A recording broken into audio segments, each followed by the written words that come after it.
जय श्री कृष्णा। एक बार फिर स्वागत है आपका आपके अपने चैनल पर जिसका नाम है सनातन संघ। मित्रों, आज हम अपने दूसरे अध्याय के 4 श्लोक का ज्ञान प्रस्तुत करने जा रहे हैं जो भगवान कृष्ण के द्वारा कहे गए हैं। तो आइए सुनते हैं। अच्छेत्तत्विमं धर्म्यम्बतं न करिष्यसे तत् स्वधर्मं कीर्तिं च हित्वा पापम वाप्स्यसे।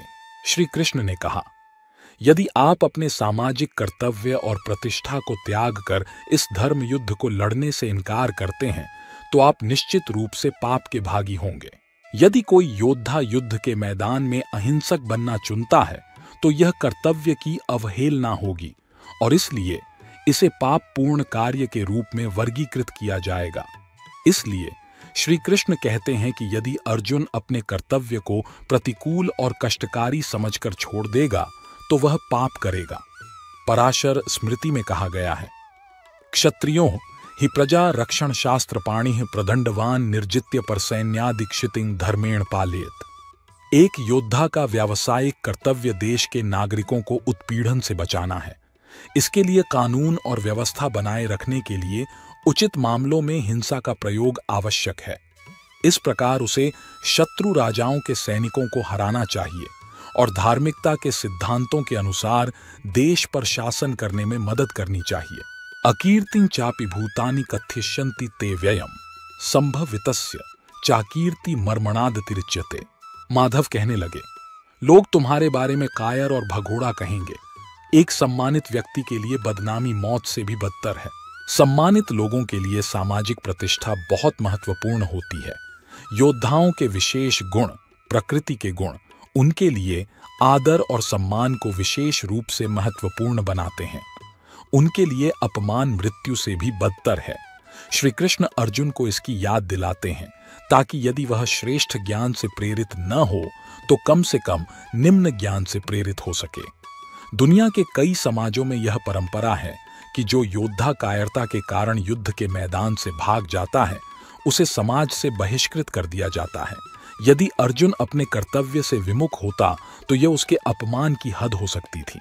भयाद्राणादुपरतम मनस्यन्ते त्वं महारथ येषां च त्वं बहुमतो भूत्वा यास्यसि लाघवम्। जो महान सेनापति आपका आदर करते हैं वे सोचेंगे कि आप डर के कारण युद्ध के मैदान से भाग गए हैं और इस प्रकार वे आपके प्रति अपना सम्मान खो देंगे।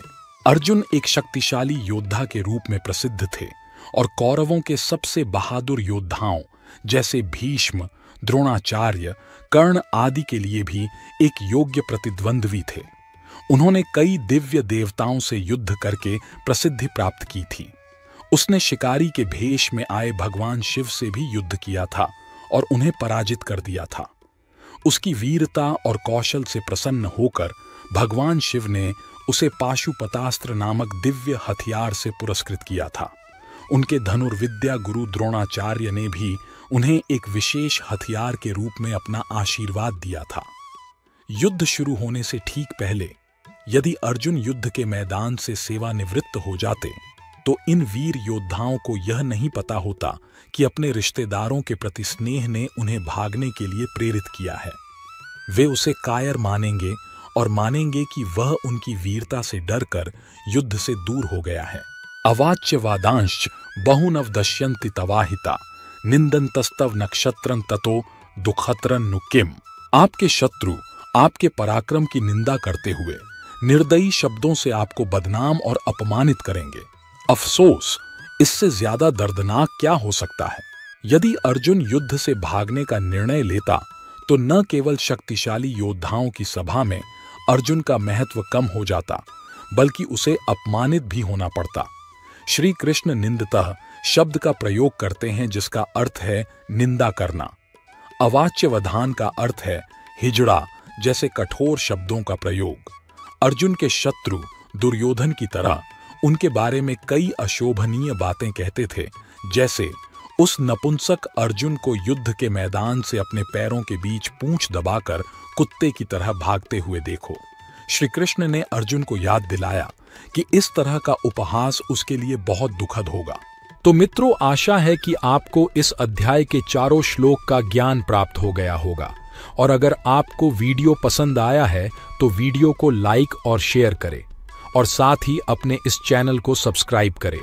मिलते हैं अपने अगले वीडियो में कुछ नए श्लोकों के साथ। तब तक के लिए जय श्री कृष्णा।